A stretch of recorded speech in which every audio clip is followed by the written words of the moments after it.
We're here today at the Florida Education Summit hosted by the Florida Chamber Foundation. I'm joined by Ed Moore. Thank you very much for coming, and you're with the Independent Colleges and Universities of Florida. Thank you so much for joining the conversation today. We've heard a lot about what's next for the education platform in Florida, and if you could share with us why and how the private colleges and universities in Florida are engaging in this conversation. We produce about a third of the total degrees in Florida, so it's a very robust part of our economy.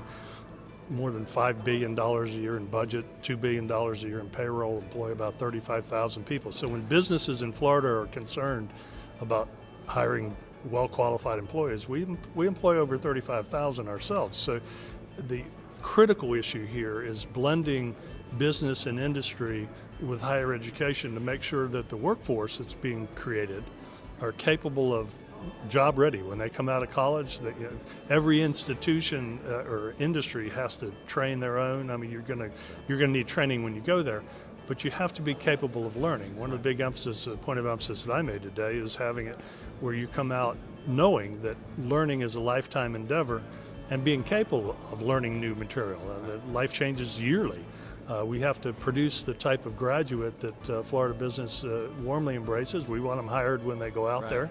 They make good alumni and they contribute money back, so we want that to happen. But it's a critical linkage of bringing business and higher education together. Right. So today's discussion focused not only on those topics, but it also talked about getting kids ready to come to your university so then they could be ready for the next step. If you look at the continuum of the education platform that Florida has today versus where it's going, where are the private colleges and universities really focusing their efforts on to be ready for that 21st century economy? We work really closely with school districts around the state. Our sector is a little different than the public sector, and about a third of our students are coming from out of state or out of the country. A lot of foreign students like to come to Florida. We must do better at the K-12 level, not just Florida, but all across the country. The study that came out just today, SAT released a study that showed that only 43% reached the basic benchmark standing in the SAT exam. Right. These are students coming out of high school. They're high school graduates going to colleges and universities. Only 43% of them really capable of doing college level work. Right. The linkage between the universities and the K-12 systems has to be strengthened.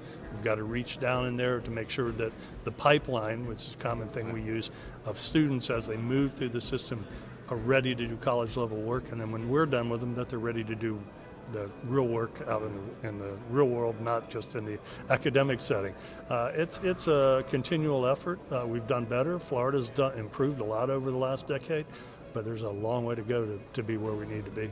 Well, on behalf of all of the members of the Florida Chamber of Commerce, we really thank you for the partnership of all the private colleges and universities across the state, and especially with you.